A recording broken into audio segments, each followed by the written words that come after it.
topics and opinions expressed in the following show are solely those of the hosts and their guests and not those of W4CY Radio, its employees, or affiliates. We make no recommendations or endorsements for radio show programs, services, or products mentioned on air or on our web. No liability, explicit or implied, shall be extended to W4CY Radio or its employees or affiliates. Any questions or comments should be directed to those show hosts. Thank you for choosing W4CY Radio.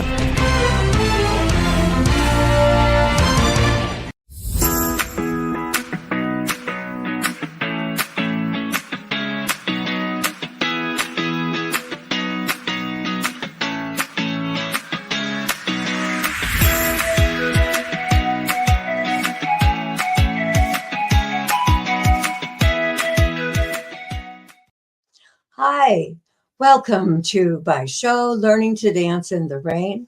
I'm your host, Shelby Wagner, and I'm author of a book with that same name.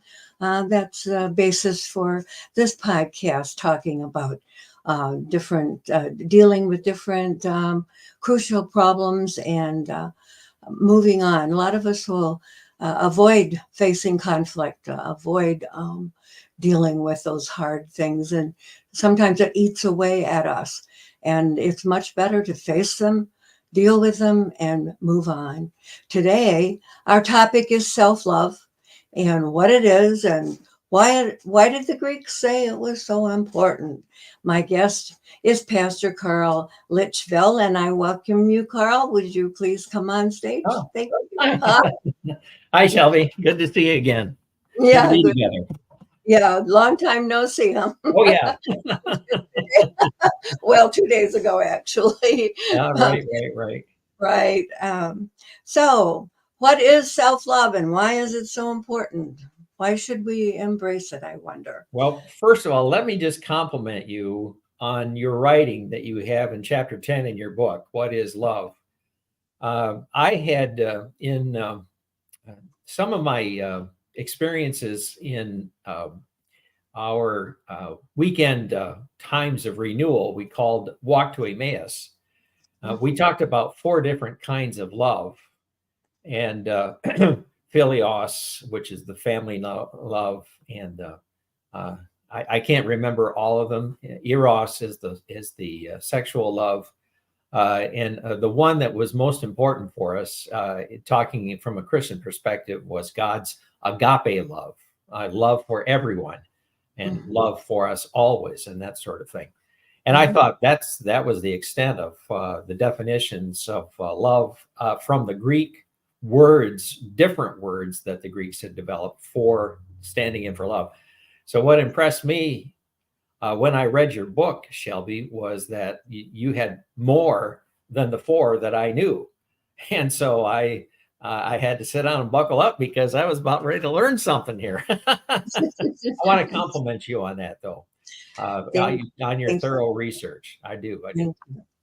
I thought it was very interesting, too, that the resource I was using had left off the 2 last ones about obsessive love or mania. Oh, okay. And also Storge.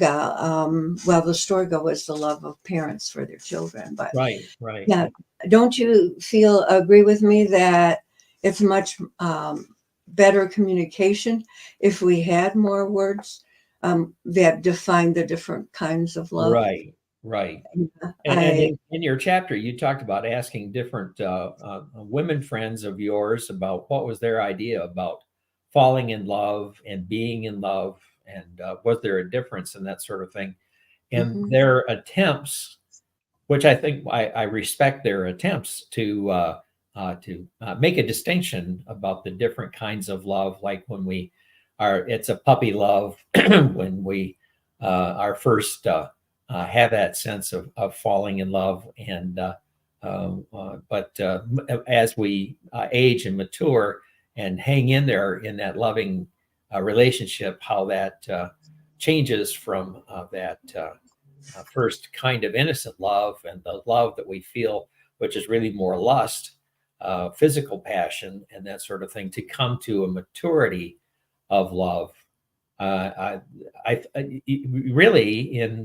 we say love all the time in English, we really need these different Greek words It helps us to understand the distinctions that we're trying to express. So, Right. We just had a question about what the kinds of love are. So I'm going to quickly go through them. You sure, mentioned the first four. sure, The ones sure. as I listed Eros, or sexual love, named after the god of love and fertility. The Philautia, love, means no sexual attraction, just friendship. Ludus is a playful affection between casual lovers and children playing. Agape is the one that extends to all people. You recommend said about God loving his children, all of us. All of us. Pragma is the long-standing, mature love, Yes. realistic love that develops between two people over time. And we spent quite a bit of time talking about true love. Philautia, I hope I'm pronouncing it right, is love of self, which the Greeks considered the healthiest form of love. And we're going to talk a little more about that in a few minutes. Then Aristotle also said there was a negative one, which is narcissism, which we're probably going to bring up a little bit later on too. Okay. Mania, which is the obsessive love, and it's an imbalance between the sexual love and the ludus one. It means being needy. And then there's the store god, that is the love of parents for the children. And the person brought up the fact that, hey, there is another one, which is unrequited love. And that's when you love someone that doesn't love you back. I see. So Yeah, I hadn't even thought of that. I'm sorry. No, I just said I hadn't even thought of that. So I'm glad someone brought that up. Right. And when this person, brought it up to me, he says, you're forgetting about if you're in love with someone that is not in love with you. Right. And I said, that's incorrect, because to me, in love with means somebody else is there. And right. They love a mutual form of so, love. To say you're in love with someone who doesn't love you back is kind of ridiculous, because you can't be in love with them unless they do love you back. That's the way I agree. It's not a complete, full relationship unless it's a mutual kind of sharing. Now, right. You are extending your love to someone else with the hope and desire that they will also be offering their love to you in return. Right. And that's a mature love. Also might be a good time to bring it up, the fact that you can love somebody and they not love you back. But I forgot where I was going. I forgot the idea. Well, I think it goes to that. You mentioned the narcissist, the one who has an unhealthy love of self, where they love themselves beyond, above and beyond anybody else. And they don't care about anybody else. The only person they care about is themselves. They're all focused on their pleasures, their passions, and they don't have any conscience at all about what they are going to do to you to get what they want. And so that's right. You feel guilty when you don't do what it is that they tell you to do. Exactly. Yeah. In my book, I wrote about the love of self. The Greeks considered it the healthiest form of love, because it encompasses the idea that if one loves himself or likes himself or herself, then they feel secure, and then you have a lot of plenty of love left over to give others. And in fact, I've heard over and over that you can't love other people unless you love yourself. Right. First. And when I read that immediately, of course, here I am speaking as a Christian pastor, but it made me think about Jesus' teaching. I want to go to that passage in Mark chapter 12, when Jesus was challenged by one of the leaders of the faith, what was the greatest commandment? And Jesus' response was really the two greatest commandments, and both of them encompasses love. In chapter 12 of Mark, at reading verse 28, and going to verse 31, one of the teachers of the law came and heard them debating, noticing that Jesus had given them a good answer. The teacher of the law asked Jesus, of all the commandments, which is the most important? The most important one, answered Jesus, is this: Hear, O Israel, the Lord our God, the Lord is one. Love the Lord your God with all your heart, with all your soul, with all your mind, and with all your strength. The second commandment, most important commandment, is this: love your neighbor as yourself. There is no greater commandment than these. When you read it in Matthew, Jesus goes on to say, all of the law and the prophets are fulfilled in these two commandments. But here's the caveat I think, when we hear this second commandment, love your neighbor as yourself. The love that you, the quality of the love that you have for yourself needs to be quite good. You really have to have a healthy, loving relationship for yourself so that you are offering someone of importance, yourself, to someone else when you are offering to love that other person. You're really giving yourself as a gift. The question is this gift valuable to you? Or are you kind of like the salesman who's not really convinced that they've got quite a good product? I don't suppose you'd like really to buy this thing. It's not really the best thing that's out on the market right now, but gee, that's all I got. So I hope you will take it from me. You know, if we have a low opinion of ourselves, how can we be offering someone something of value, ourselves, to someone else? If we feel that, gosh, I'm not the best guy around, you probably don't want to get involved with a man like me. And let me just warn you, I got a terrible sense of humor, and I've been told I'm really boring. And so, but by the way, if you give me a chance, maybe we can work this out. You know, I'm not so sure this guy's going to get many second dates. Beginning like that. Yeah. How do you feel about yourself? I think that's the first quality question we have to ask you. What is your true opinion about yourself? Are you someone of value? Are you giving someone something special when you offer your love and your care to someone else? I think that's important. Right. That's very good explanation. I'm going to read one I found on the internet last night. Oh, good. I'd love to hear that. Self-love means that you accept yourself fully, treat yourself with kindness and respect, and nurture your growth and well-being.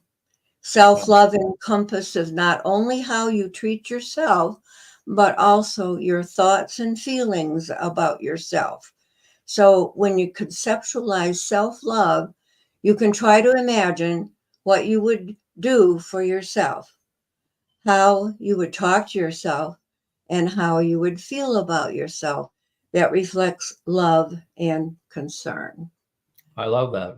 I mean, I'm using that word, but Yeah. that's quite good. When you love yourself, you have an overall positive view of yourself, but that doesn't necessarily mean that you're not. It doesn't mean that you're perfect. Nobody is. That you think of yourself all the time. So it's like, and they explained it in here, that I love my son, for example. Okay. But that doesn't mean I don't get angry with some of the things he does, or some of the opinions that he has that differ from mine. I might get upset about those and stew over him a little bit, but I still love him. Yeah, exactly. Mm-hmm. And that's what we have to do with ourselves too. I mean, we're going to get upset. We're going to be angry. Oh, why did I say that? Right. What a foolish thing I've done. A good thing to say, that how many times you think about that later on.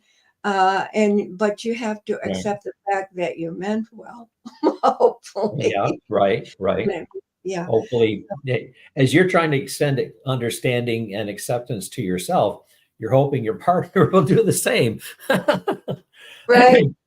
And you know how you heard that statement I mentioned earlier, that you must love yourself first in order to love other people. Well, Okay. here it says, in this particular, it says you have to know how to love others so you can know how to love yourself. And I thought, Well, kind of reverse, that gives a different spin on the whole. it is. It sounds like a corollary to the first premise: love yourself so you can love others. Right. But if you're able to love others, then hopefully you're able to apply that same kind of gentle understanding and acceptance to yourself as well. Right. Right. And it could be that I'm wounded from my youth. Maybe I was abused as a child. Maybe someone has gone through terrible upbringing, gone through neglect and that sort of thing. The healing, perhaps, that this person actually needs may very well come from someone who offers them love first. And they're beginning to wonder, well, what do you see in me?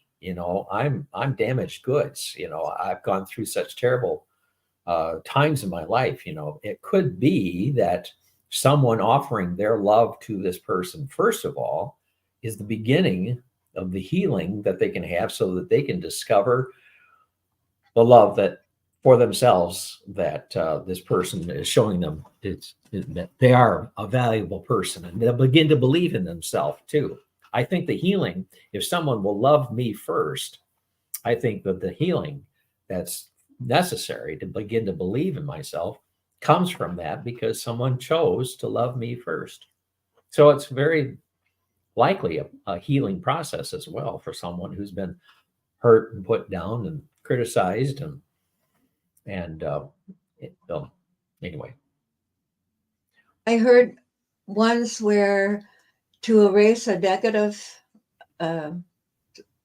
something that's been said to you negatively that hurt your feelings, to Right. erase that concept, you need, oh golly, I can't remember, 12 or 15 positives. I heard that too. When I was I was trained as a social worker. When I was in college, I heard similar kinds of things. We hear so many negative messages about ourselves. I think at that point, what I remember hearing in lectures in class was, if we are hearing continually negative messages about, for every negative message we hear, we have to hear 7 7 positive, is that the number? I forgot. 7 positive messages in return to bring healing, so that we begin to say, I'm not that rotten person they think I am. I'm not going to listen to that anymore. I don't believe that that's true about myself, because look at this one person was critical of me. Look at what these 7 friends have said to me. I'm going to go with my 7 friends rather than my one critic. And that's an important thing. I mean, if there is somebody, maybe your best friend, who always puts you down, it's better to make You need a new friend. Yeah, and leave that one. I know there was in my past life that the mother of 2 children that were same age as mine, and we got the kids together all the time, and we became friends. But then it got to me where she was always negative. She was always taking things wrong. And I read that somewhere that maybe I needed to part ways with her for, and nothing I could do could make that person be more positive. I see. I could offer my opinions, that, hey, maybe you should look at this in a different way. But after a while, it affected me and made me start thinking negatively. Right. And that have a negative effect. Mm-hmm. Right. Absolutely. Right. So I saw, what does self-love look like? Okay. And there are about 25 or 30 things here. One of them was saying you have a pretty well positive mindset. Okay. You say positive things about yourself or to yourself. Encouraging. I've seen where if write down a goal and put it on your refrigerator, your mirror, whatever, to help remind you to think positive about that, or to keep focusing on the positive. Right. So you forgive yourself when you mess up. Yeah. Yep. Mm-hmm. Yeah. Yeah. think about meeting your own needs. I know a lot of people will put other people's needs first, your children, your husbands, whatever, I was and going to don't say, take don't you time. think that that's it's something that women especially are susceptible to, Yes. the mothering instinct and caring for others and that sort of thing, putting others first above their own needs. And I honestly, just my opinion for what it's worth, but I think women are especially susceptible to that, putting others first rather than thinking of themselves and Hmm. making sure that their own needs are met also. Right. Right. And I've got a few ideas about that for a little bit later. Remind me if Okay, I good. forget. We had a couple of questions come up, and the latest one was, doesn't that feed your ego? Well, I hope Well, so. A is healthy it ego is a good thing. A healthy ego is a good thing. so? What is the ego? Well, it's your self-image, what you actually think about yourself. Who are you? What is your worth? What is your value? Do you hold yourself in high regard? Of course, the danger of this is you could turn into a braggart. You could be full of wrapped up in self pride and that sort of thing. You can become overbearing and that sort of. I think if you keep it a private matter, your report card, where you're standing, how you're doing today and that sort of thing, and you're always Mhm. looking for ways to reinforce this good feeling about yourself. If that's all privately done, I don't see, but if you start saying, well, uh, you ought to be paying attention to me because I'm smarter than you and I'm better than you and you should be listening to me, turning it into a put down on others, right? You can't match it. Right. You can't But measure up to me, but right. an internal good sense about who you actually are, a good assessment, honest, true assessment of your skills, your value, your worth. I think that is extremely valuable. I think it's extremely important to have that good uh, impression of yourself. So yeah, ego. It's a good thing to have a healthy ego. You just don't want to use it to bash other people. You just have that good feeling about yourself, and that's confidence. That's confidence, a quiet confidence. That's good. So going that too far and bragging about it and Oh, putting right. other people down, because that's Yeah. going into the negative, Yeah. Right. and that's then not nurturing. And maybe should Yeah. think of self-love is nurturing I like yourself, that. and nurturing other people even, Good but word, nurturing Shelby. them Good in a word. good way. Yeah, Yeah, exactly. Yeah. yeah, and not putting them down. And if But you feel confident about yourself, you can spend a few moments to lift someone else up and offer them honest compliments, and honest feedback and good mhm, encouragement as well. I think mhm. that's also part of the loving relationship, the mutual being beneficial to one another together. Right, right, and it's important for us to let our friends know sometimes a compliment. Sure, That sure. you're important to me because Yeah. Mhm. you help me to think positive, or you are, Nice. hey, you have good ideas. Share Wonderful. them often, Yeah. kind of encouraging things there. You help Okay, me understand. I like it when you share your opinion. I appreciate what you have to say. Yeah. right, Mm. right. I'm saying that to you, and that's also part of a Shelby. You. I'm saying that to you, but it's also a part of what we're talking about. Encourage Yes, a friend uh, right, in a positive relationship. Mhm. right. So getting back to my list here is being self-love is being assertive, Okay. not letting others take advantage of you or abuse you. Exactly. That is very good for those whose better half or whatever is a narcissistic person. And Oh, right, if right. Mhm. right, if they are abusing you, then you need to do something about that relationship, don't you? I mean, I would think so, to protect yourself, right, to right. remain in a relationship that is essentially damaging to yourself. Well, Hmm. that is a violation of that first part of to love your neighbor as you love yourself. If you're not loving yourself enough to protect yourself from someone's continual attacks, you're allowing damage to happen to yourself, and it is a very unhealthy relationship to be in. And my And advice is you need to get out. I don't think you can change a narcissistic person. I don't think you can cure. I don't think you can give them advice. If only you would just be nicer. If only you wouldn't say such mean things. You would be a better person. And that the narcissist already thinks he's the best, and that's why he has such a low opinion of you, because you're beneath him.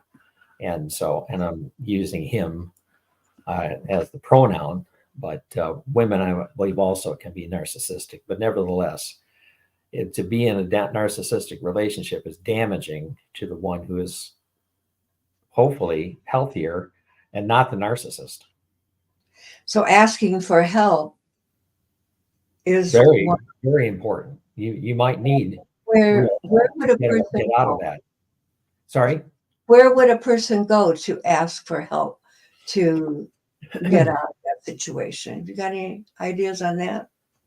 Well, it depends on the severity of the relationship. If there's physical abuse involved, then you're probably going to need the authorities to help you break out of that relationship. And you're probably going to have to find someone that will help you to hold the line that I said I'm going to leave, and I'm not going to allow you to talk me back into moving back in with you. I'm not going to allow you to guilt me into returning. You may need professional help. You may need legal help. You may need the authority of law enforcement to help.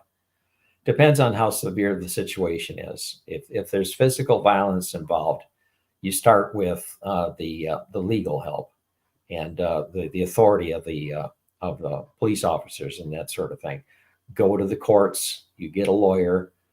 Do all those legal things to protect yourself, and then also you need to find someone who will help you to heal your hurt inner being, because certainly living with a narcissist is very damaging to your self-image. And so you have to begin to rebuild. So there's a lot of steps involved. Maybe you're not already in a physically abusive relationship, but if you recognize that you are being mentally abused or isolated in any way, maybe they haven't proceeded to any physical abuse, but maybe they're isolating you from your friends or your family, or dictating that you can't go anywhere unless they take you, or limiting your freedoms and that sort of thing. You're already in an abusive relationship, even if this person has never raised a hand to you. So it just depends on the quality, what's happening in that relationship if you're trapped in a relationship with a narcissistic personality. When I see a movie in these situations, and the person tells the other person, "Well, I'm leaving you," or I think, that's not the way to go. If you tell them you're going to leave them, they are going to try to prevent you from leaving them, and Right, it right. get very dangerous. So Could it's be. better to make the plan in your head and then carry it through and Right, get help, right. right, rather than tell them what you're going to I would do. think especially if you're in an extreme controlled environment and that sort of thing, you may very well have to uh, figure out privately within yourself, or maybe with a single trusted friend, what your Mhm. plans might be, or to help devise a way to escape. But you'll have to keep those plans to yourself. You'll have to keep them secret from this abusive Right. partner, Right. so that when you finally, the day arrives when you have the resources and the moment that you are able to make your escape, you have taken your abusive partner completely by surprise. But if you say, hey, you do that again, I'm going to leave you, they're going to start working to make sure that they're going Right. to prevent you from leaving no Right. matter what. So I agree it's with you. I agree with you. very important to plan what, know yourself and your strengths, and get Excuse where me. you can. You've got to think about your own needs and your own feelings too. In those particular cases. So going on, you got to ask for help. Evaluate your feelings, make healthy choices most of the time, Mhm. and values, setting your boundaries, and Right. so that you know when they are being Setting healthy boundaries. Setting healthy boundaries. right. Exactly. Excuse me a second. And in my book, Learning to Dance in the Rain, the second part is about learning to set those boundaries, finding out what is important to you compared to the things that, okay, I don't care so much about that, but I really care about my feelings and people putting me down, and I really need to do something about it. Exactly. Uh, Okay, so you can hold yourself accountable. Is that what? Well, yeah, if you make a promise to yourself, you know, by the end of the year, I'll be free from this relationship, just to give yourself some distant goal and that sort of thing. But by the time you get to December, you're going to have to ask yourself, did I keep my promise? Have I taken that step? Have I achieved that goal? Or do I have to change the goal from something that seems so far off, 6, 7, 8 months down the road?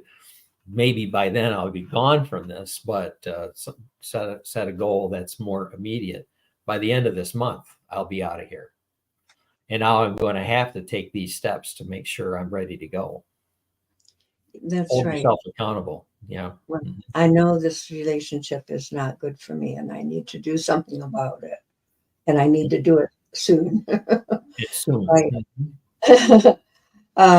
So one of the things, on self-love is self-care, taking care of yourself Oh, good. and valuing your own needs and doing something about it. And I read 33 ways uh, of how to practice self-love, and one of them was to plan your escape. Oh, And it talked about just we need a time for ourselves, whether it be a half an hour, uh, maybe going into the bathroom and locking the door and just sitting and reading or meditating. Just, you got to have some time just for yourself. just for But I yourself. also wondered, what about a weekend by yourself sometime? Or an overnight stay in a hotel by Right, yourself. right, Just right. give yourself some freedom, some time to think about things, and so on. Can I give you a personal example? Just last week, I went up north here in Michigan to the Traverse City area for our church's annual conference for here, all the churches in the state of Michigan. And I was feeling kind of guilty there for a while because, well, what did I accomplish here, and how did I participate in this annual conference? But as I had very limited time up there, and my grandson graduating, I had to hurry home a day early. And I thought, boy, this is wasted. But then I thought, but you had some quiet time by yourself. You had a chance to eat a meal on your own, and you didn't have to wake up early in the morning every day. And I thought, it really is kind of a getaway. Sure, it's aggravating to have to sit through meetings and that sort of thing, but it's nice to reconnect with old friends as well. So there's pluses all around. I thought it was quite limited what I was able to accomplish at annual conference. But for me, myself, it was kind of nice to have that time. I'm an introvert. And so having time to be alone by myself that's my renewal time. And I'm thinking whether or not I'm doing an awful lot of accomplishment at annual conference, for me, that time away is a renewal time. So it's good. It's good. What, for me, for example, of course, now I'm alone a lot of the time because I live alone, but I've often thought, gee, it would be nice for just to go away somewhere, like a retreat. Right, exactly.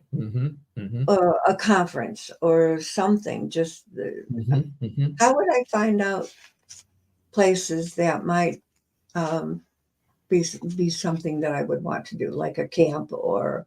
Yeah, actually, it's a good question. I've done retreats at both Episcopal retreat centers and Catholic retreat centers. Each of them have their own different approach to welcoming folks who want to be on a personal time of retreat.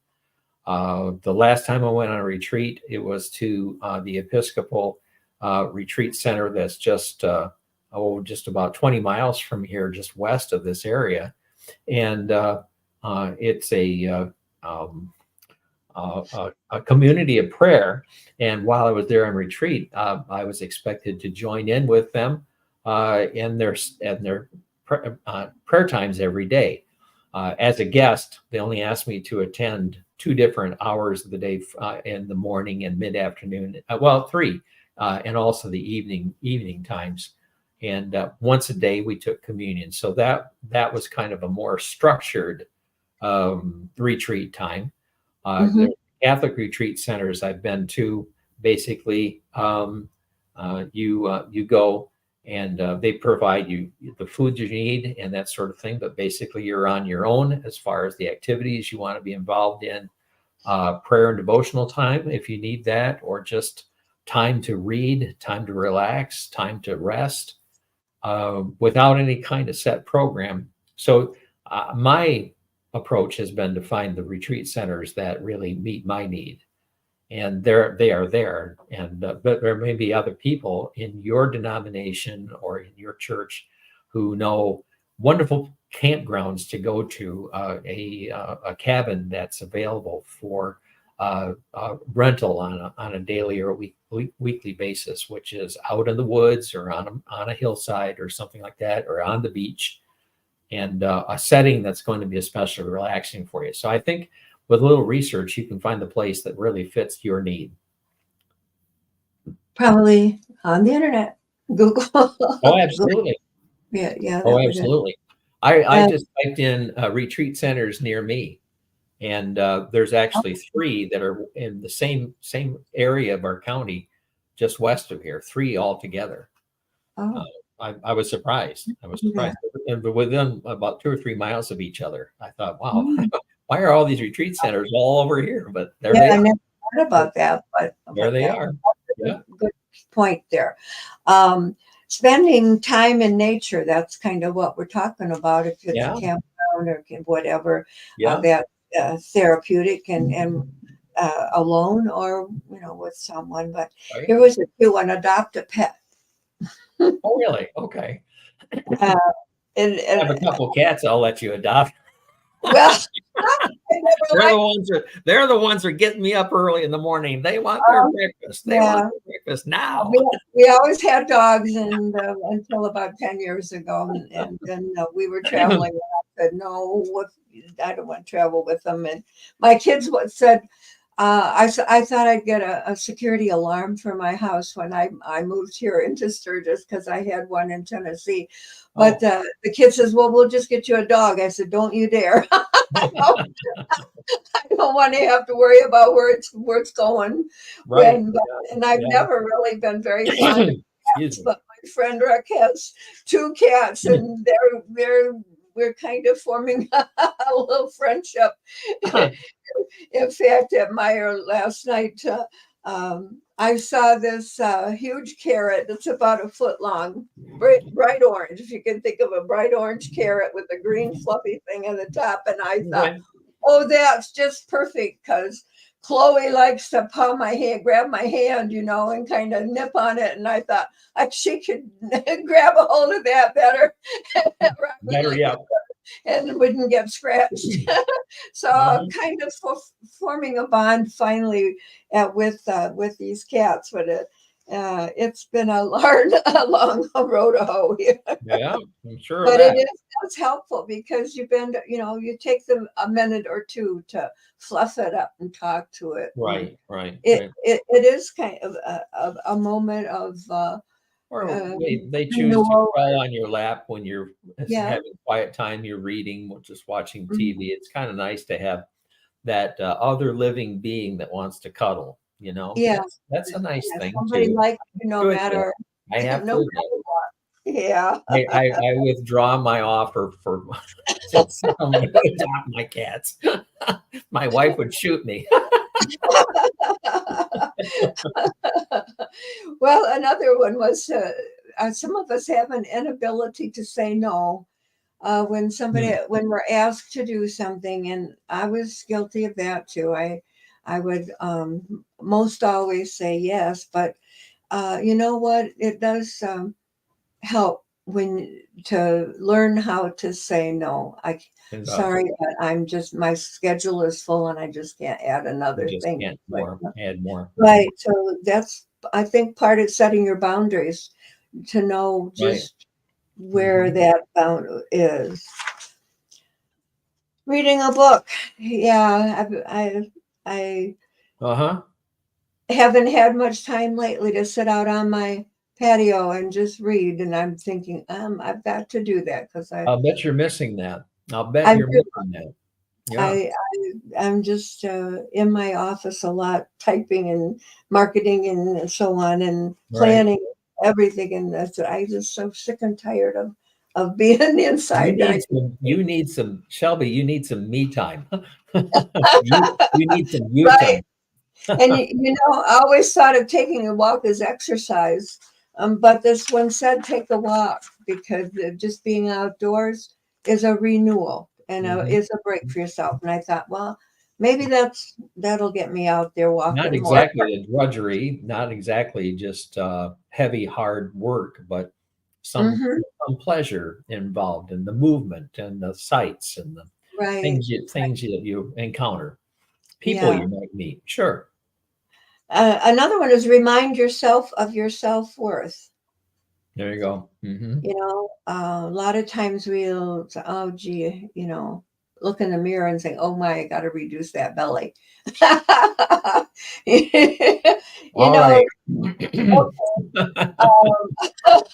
What, and there for a while, I got so tied up in my books and writing and so on that I forgot some of the things that I had achieved in my past. And my daughter said, well, Mom, and she started listing all these things that she remembered that I had helped her do. And I thought, oh, yeah, I did do all those things. Oh, yeah. So maybe it helps to talk to somebody that we know that knows us, that can help us. A reminder. You have accomplished good things. Right. Make time for the little things. Take your walk. Another thing I found, clutter. Boy. Yeah, that is very stressful to me. It's a good thing this camera is pointed this way, away from my desk. Me too. If I need a different perspective, I could take my laptop and put it up higher on the mess. But I'm afraid it would fall off onto the floor. Clutter. All right, we're not talking about clutter, are we? Oh no. Yeah. I could say the same exact words that you just got through saying. I've got a stack of paper. I like to read from a printed document, not from my computer. So I print a lot of things. So I have a lot of paper. And my son and Brett, well, you just need to save it on your computer and then you can read it. I said, yeah, but when I see something on my table, oh yeah, then I want to read it. But for some reason, I don't have that same addiction to You don't something. have the attachment to what's on your screen. And it might Right.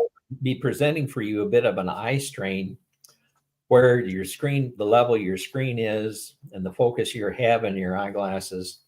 Yeah, I need my bifocals. I need my bifocals to read on the screen. So a lot of times I'm reading like this. I got to raise my head up. So I'm looking through my nearsighted bifocals to be able to read it. Well, how long can I do that with my head like that? I get wore out. Yes. You know, if I'm holding a paper, I just raise it up a little higher. Right. Yeah. So I think there is additional eye strain reading things on the screen all the time. I agree with you. I agree with you. So there's quite a few more, but not sure that I want to go. I guess we're kind of out of time. 45 minutes. Looks like there was a question early on about the unrequited love. I can't remember exactly what it said, but can you find it right quick? Yeah. How does one fall in love with someone who doesn't love them back? And is that a healthy love? Well, I'll start with that last one. It definitely is not healthy to concentrate on loving somebody that doesn't love you back. Right. Well, initially, you have no idea if it's going to develop into a mutual loving relationship. You find yourself attracted, and you're trying to put yourself out there to offer yourself and your affections to this other person, and hopefully they will respond in a mutual way. But at first, you have no idea if it's going to be a mutual response or if it's going to be an unrequited love situation. You might have your heart broken if they are not interested, and probably you will have your heart broken if they're not interested. Nevertheless, well, you tried, but now it's time to move on. Let it go.